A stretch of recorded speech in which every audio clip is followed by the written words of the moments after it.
we officially have our first 2 Shoujo licenses of the year, and what a strong way to start off 2025 because one of these licenses is on my manga wish list. Yes, I'm so excited.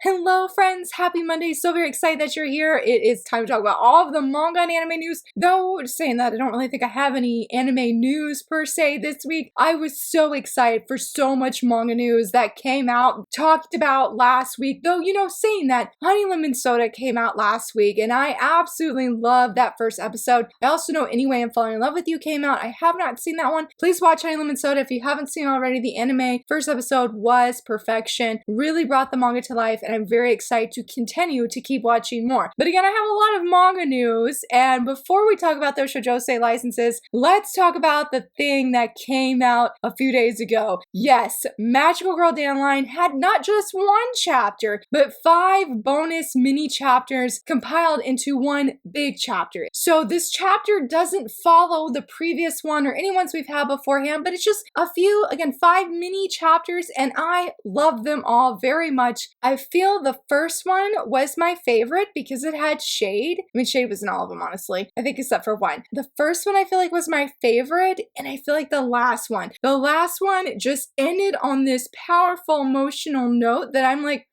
I didn't know I needed this in my life until I read it. So if you haven't read it already, pause this video, go read it. Go tell me what your favorite of these chapters were, or if you loved all of them, because all of them were very, very wonderful. I need to go and reread the chapters, honestly, because I just realized I only read it once. And I think it's because that night, what did I read? I read, Volume 2 Vitoku Vampire's Love Bite. And then I was like, there's a new Magical Girl Dandelion chapter. Let me jump in. And it was already sort of late. So my goal here, my homework is to go reread it again. And that was not the only new chapter that released from this past week. We got a new chapter of Glass with a Chance of Delinquent, and I loved it so much. I'm loving these new baddies that we met in the previous chapter. I'm loving them, especially one of them. He is great. He's great. I was like, dude, you're awesome.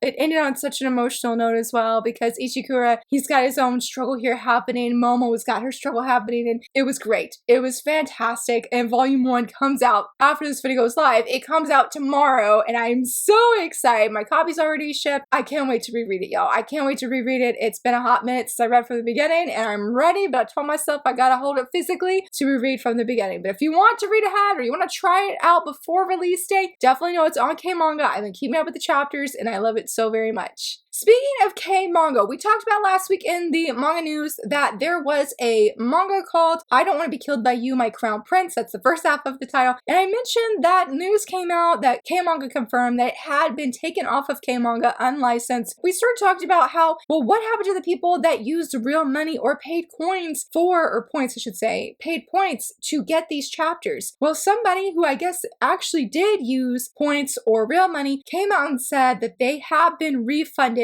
for the chapters that they bought. They do have a screenshot here saying that they've already returned those purchase points. So I'm very happy to know that if anybody bought anything on that series, you got your money back, which is so awesome. Such a relief. Doesn't change the fact that it's still a bummer that it did get taken off, but I'm just so happy to know that a refund was given, and I had to share that with you guys because I'm like, that was like the biggest thing I really wanted to know of not why it was taken down, but did the people get their money back? And thankfully, yes, they did. Now let's talk about those manga licenses. So I'm really excited. Seven Seas has said Wonderful Wednesdays are back. I have deeply missed these. Even if I don't have like a lot of wins that week, it's still just exciting to know that there's manga licenses happening. And that was the case. They say 8. They said 8 new licenses, but I've counted so many times and there were only 7, unless I missed one and it's a manga and a light novel. And if it is, please let me know. I'm only featuring 1 because, y'all, when I saw the title, I was over the moon. I looked at my husband because I could feel myself just wanting to scream in excitement. I'm like, just keep it locked in, Lauren. Just look at him. And then I started whispering in my excitement. I'm like, this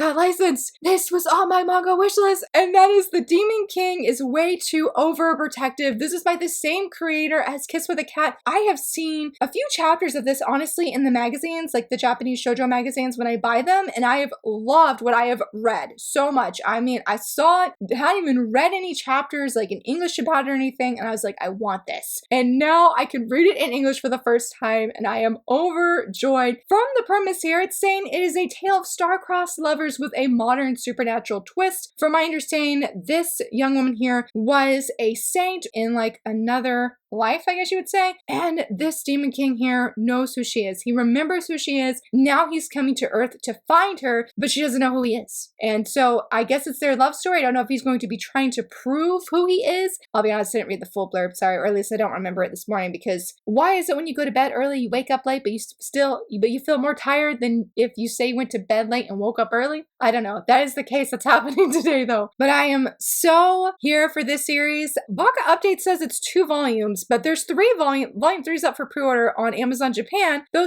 my friend told me, she said that if I'm remembering right, that the finale is about to happen in the magazine. So I'm assuming it's going to be a 3-volume series, which feels a little too short for my taste right now and how excited I am for this, but I'm thrilled that 7 Seas is giving us this manga. We'll be picking up, already wrote it on my list of things I want to get, comes out in August, and I will be seated. Before I forget, speaking of 7 Seas, if you haven't filled out the reader survey, definitely go do it. They already have it up. Go tell them about what releases you're excited for. Also, how do you handle when it comes to back orders? Do you wait for the manga to come in stock, or do you decide to back order? That was one of their questions. Also, they asked, what series have they published would you like to see reprinted again? I could not think of anything specifically that 7 Seas has published, because they're giving us all these collector's editions, so I'm hoping they're going to give us more. That would be very, very cool, because we're just getting so much from them and it's really, really awesome. So go let them know, and go also suggest titles you would love to see licensed in English, because though I hadn't done the Overprotective Demon before, like put it in there, I'm very, very happy that we got it. And speaking of being happy that we got it, Kodansha had our very first Shoujo license of the year. Unfortunately, it is a digital, but the news has come out. They were the ones that licensed Killing Line. Now, if you remember, I don't know if I think I did feature it in one of my manga news videos. I have no idea which one. Quite a few months ago, the creator said, hey, that my story has been picked up in English, but we didn't know who it was, and it's been several months. But Kodansha, out of the blue, just did this manga license announcement saying, hey, we have licensed Killing Line coming out digitally January 28th, so just a few weeks from now. I am on the fence if I'm going to pick this up, but I love the art. The premise seems a blast. It's about this young woman here. She has a sugar daddy, but her sugar daddy gets taken out by a hitman, and this hitman seems to be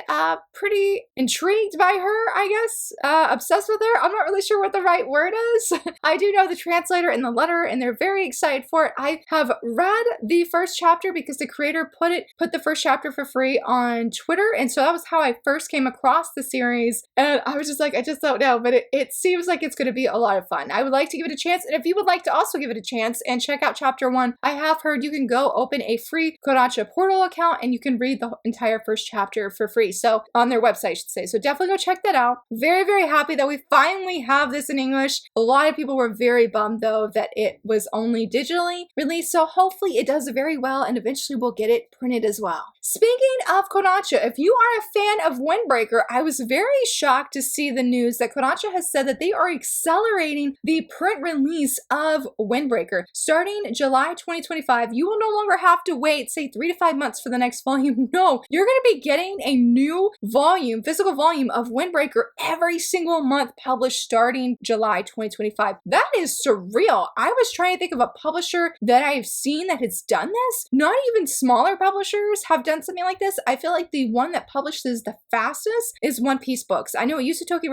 except for these last like 2-3 volumes. Every other month, we were getting a new volume of Tokyo Rhetoric. So that's the fastest I've seen a series published physically. But now to know Windbreaker is going to be on a monthly schedule, really surreal. And I definitely hope that it won't just be windbreaker that gets this kind of special treatment. I mean, they did say, and we talked about, that is their #1 series that they're selling from their, or that is the #1 selling series from Kodansha. So I could see why it got that special treatment, but I definitely hope that other series will get that kind of recognition and excitement as well, or recognition and publication quickly as well. Hopefully that makes sense. Speaking of surprising news, I was shocked to see this. I mean, shocked. I think I saw somewhere that it has been 8 years since we had a new chapter for this specific story. Well, it is coming back and resuming serialization, and that is, hopefully I say it right because I actually don't know how you say this title correctly, but xxxHolic. Yes, Clamp has confirmed that starting Monday, April 21st of 2025, that it is returning in the 21st issue of Young magazine. I was not expecting a Clamp return from a series that I didn't even know was on hiatus. I sort of thought it was over, but this says no, it's not over. So if you are a fan of this series, you can be encouraged to know that you are going to be, I mean, it'll be in Japanese only because I don't know of any English publisher that is doing it digitally right now, at least like with the new chapters, but you can know that it has returned, it is coming, and hopefully we will see when these chapters are compiled in a volume, hopefully we will see them in English as well. On the flip side though, it's always hard when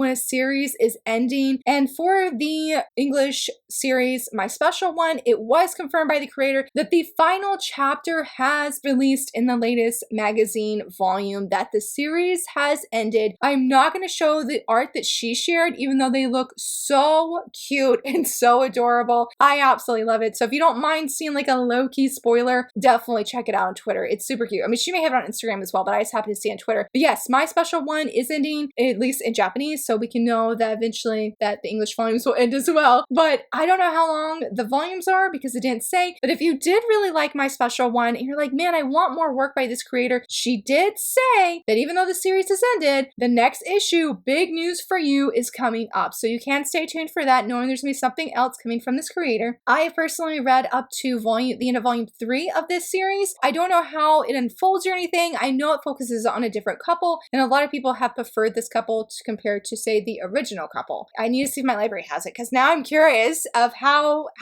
the series is going and eventually how it will end. It seems like it has a very cute and satisfying ending though, and I'm very happy to hear that, and I hope that just many people continue to enjoy it all the way up to the very end. This was really, really exciting news. So we know con season happens in the summer, and we've already had our first announcement of a special guest at Anime Expo. Guess who that is, friends?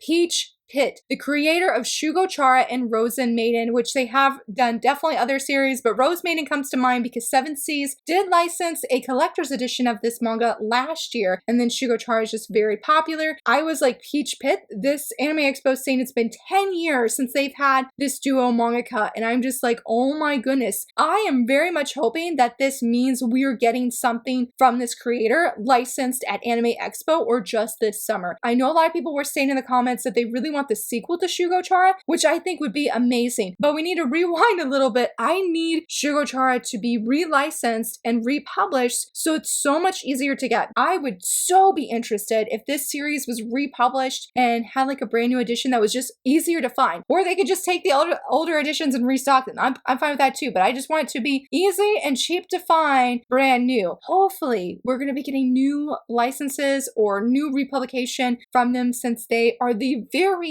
first special guest announcement for Anime Expo. Like, surely a publisher seeing this, taking note, and is doing something right now about it. So if you're going to Anime Expo, get those tickets or seats or however it works ready so you can go see Peach Pitt live at Anime Expo this year. Some more exciting news that's not nearly as big as everything else in my opinion, but I do think is a really big deal, because if you have kids like my kids, or you just know kids in your family that are like mine, or just kids in general that are not a huge fan of manga, but you're like, I would love to get my kids in manga, TokyoPop has announced that they have a new publishing partnership with a huge toy factory, and that they are coming in 2026, I'm about to say later this year, but no, in 2026, they're going to have manga-like graphic novels of Barbie and Hot Wheels that are geared towards ages 8 through 12. I think this is amazing news. When my kids were little, we were really into books that featured Hot Wheels, and they were very fun and engaging. We have one that has stickers all over. It was a kiddo favorite, I should say. So I think this is so cool because besides my youngest who likes manga but only if he has cats, I think this could be a really great way to get my boys interested into manga, especially since it's not going to have that barrier, which I think was a struggle for my oldest, of reading, you know, the opposite direction of English. I think this is such exciting news, even if it's a graphic novel and it's not like an actual manga, just manga-like. Like getting more kids into manga and graphic novels, I think is such an exciting thing. And to know it's Barbie, which I am very curious just for that, because Barbie has some like pretty awesome shows when I've seen them, or I guess I should say movies. So I would be very curious to see how that works. And I really hope that this partnership goes very, very well and just has a strong hit in 2026, because I do feel like out of any publisher out there, TokyoPop, in my opinion, is the one that is delivering the most when it comes to specific kids manga that is made for kids. I hope that this does really, really well. Very, very excited. Now, this is an interesting bit of news because if you've been on CrunchyRoll or you have watched anime on CrunchyRoll a long time ago, quite a few years, when I first actually got into anime as an adult, that they had a manga section on their website where you could go read manga titles on there for as part of, like, I'm pretty sure as part of your membership that you have. Well, somewhere along the line, that went out the window. I don't really know why. I just remembered like, oh, it's not there anymore. But CrunchyRoll has come out saying that they have a new chapter, a new beginning of bringing back Crunchyroll manga. I don't know how I feel about this. It's coming sometime in 2025. We don't know what titles are going to be on there. We don't know what publishers are going to be on there. They said that is going to be coming. Like, that news will come soon. I'd be hesitantly curious to know what happens, because I remember there was one manga on there that was only available on Crunchyroll's site. Couldn't find it anywhere else. You can find the light novel of it. I don't even know if I have the bookmark of it saved anymore because it's just been so long. But yeah, Crunchyroll manga is going to be restarting, I guess. I only have 2 cover reveals this week, and one of them was officially by Yen Press. No, I'm not reading the light novels of this series, but I was so excited to see Secrets of the Silent Witch, Volume 6 of the light novels, to see the precious cover reveal with Monica, because she is so great. And you guys know I love Monica. Cheered a lot last week with the anime just teaser that we had. I am just so excited. She looks great. I would love to read the light novels, but I'm really, really happy with the manga, so I'm sticking with the manga for right now. But she looks great. She looks amazing, and I had to share because this Monica is just purely amazing. Now, this cover reveal is a little bit different because it's on Amazon, but my friend Maria Claude had actually reached out to me and she was like, hey, the cover for volume 2 of In Another World, My Sister Told My Name, is up on Amazon. I was like, oh my goodness, it's so beautiful. It's so great. So I'm sharing with you, friends, because if you watched my video last week of my 12 favorite manga of 2024, then you know that this volume 1 was on that list. I love how we have the other dude on this cover so much, because this is one that's like, some people said no, it's not a love triangle, but those vibes are there. Those vibes are there. I don't know what else to say without going into spoilers, but I'm happy. I hope it's a little bit drawn out because I really like both guys for different reasons. They are night and day, which fits perfectly. So I love this cover. I love it. And I'm very, very excited. March 25th, yes, I will be reading, and I'm excited to see what happens next, because this has been an isekai manga that surprised me so much. It's so fun and so engaging, and can't wait to see what happens next, because the end of volume 1 ended on this huge cliffhanger, and and we saw there was some upset, and it's like, this is going to be interesting to see how everything goes down and what happens moving forward. So shout out to my friend for sharing this cover with me. It is beautiful, and I'm so excited to read it. For the last 2 bit of things I want to share, it's just 2 different giveaways. The first one is not Shoujo related, but if you have been interested in reading Vagabond, or you have been interested in getting the Vagabond Definite Edition, well, Viz shared that they are actually giving away a copy on Goodreads. The contest will end the 21st, so if you're interested in entering to win, definitely be sure to go enter and check it out. I will leave just a link to Viz's tweet, so you'll have to click on their link and then go over. And last but not least, if you are a fan of Nana, the anime or the manga, I just happened to come across in passing that this fan account that shares daily content of Nana is teaming up with a company to give away a Nana Nendo. All you gotta do is you gotta follow this website, follow the company, like and retweet, and then share who your favorite character is in Nana, and then you can enter to win this super cool Nendo of Nana. It says that it ends in a week. I do not know the details. I do not know if this is internationally or if this is US. They didn't specify, so I don't know all the details, but I still want to share for anyone who is interested, because Nendos can be quite pricey, and she just looks so cute. cute. So I thought it'd be a fun way to end this video because I love giveaways personally, and I just hope that these 2 giveaways are helpful to somebody else. I'm like, oh, I didn't know that was there, and you're interested. So hopefully you win if you go enter, and hopefully there was some exciting news for you. Hopefully you enjoyed the 2 Shoujo licenses that we got this year. Hopefully we will continue to be fed and have lots of exciting things coming out for manga alone, not just anime. Very much looking forward to Wonderful Wednesdays being back again. Like, yes. But if you enjoyed this video, please give it a thumbs up and subscribe. And thank you so much for watching. Bye!